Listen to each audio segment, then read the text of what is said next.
Bonsoir. Je vais parler de la modernité.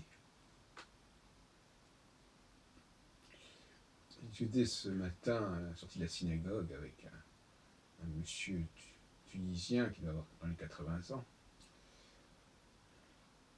et qui me disait qu'il fallait entrer dans la modernité pour le judaïsme. En réalité, il m'avait parlé de Bourguiba et de la modernité qui consistait à donner aux femmes l'égalité. Il m'a parlé de la modernité probablement qui consistait aussi à émigrer en France. Il m'a parlé d'Albert Memmi, auteur d'un portrait du colonisé.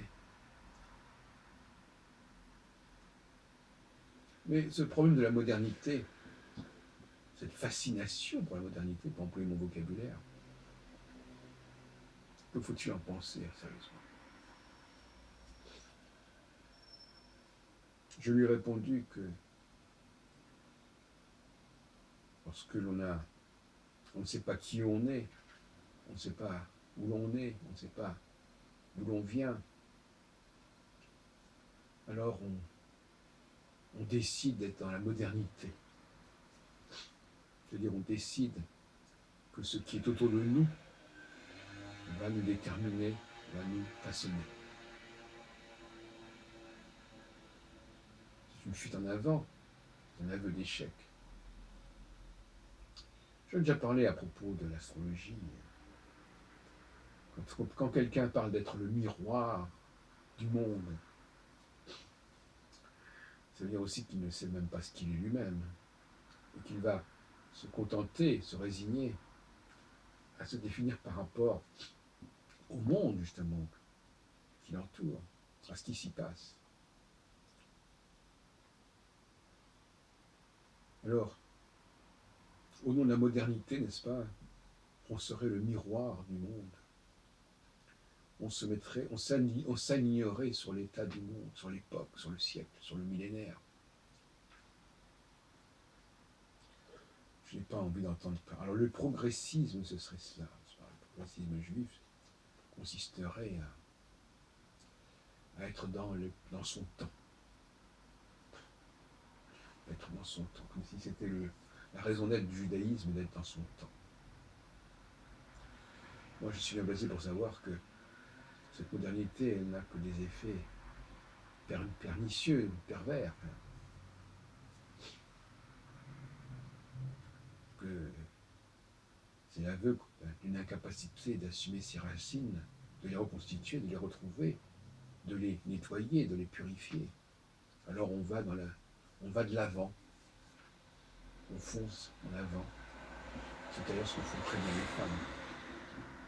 Comme dit Hannah Arendt, le passé c'est un testat, on ne sait pas ce que c'est, on ne sait pas comment ça fonctionne. Par contre, le futur, alors là, le futur, on en fait ce qu'on en veut, on le modèle. Le modèle est amusant parce qu'on parle d'un modèle, on le modèle, un peu comme une pâte à modeler, à sa convenance.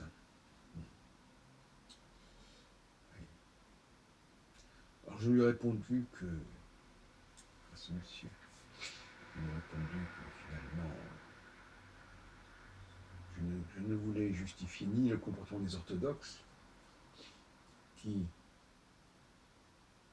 finalement conservent quelque chose qui a été établi il y a quand même déjà pas mal de temps, ni les libéraux qui ont essayé de réformer, mais qui n'y sont pas parvenus, si ce n'est en étant dans la modernité du féminisme et en ayant des femmes rabbins pour être dans leur temps. C'est n'importe quoi.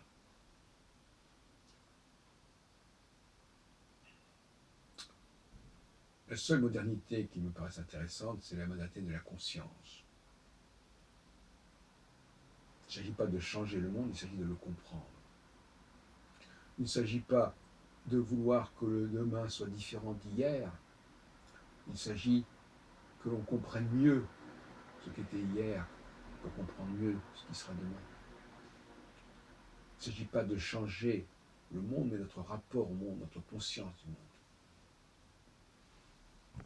Il ne s'agit pas de rejeter ce qui a été, il s'agit d'en comprendre la raison.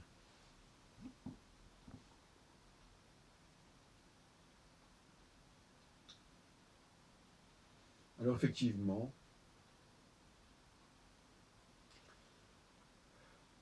on a l'impression que l'idée même de revenir sur le passé, de retrouver les racines, de reconstituer les textes, de retrouver leur cohérence, est insupportable, est infaisable même. Si j'ai le malheur de dire que, par exemple, il faudrait peut-être réfléchir sur ce que sont les 10 commandements,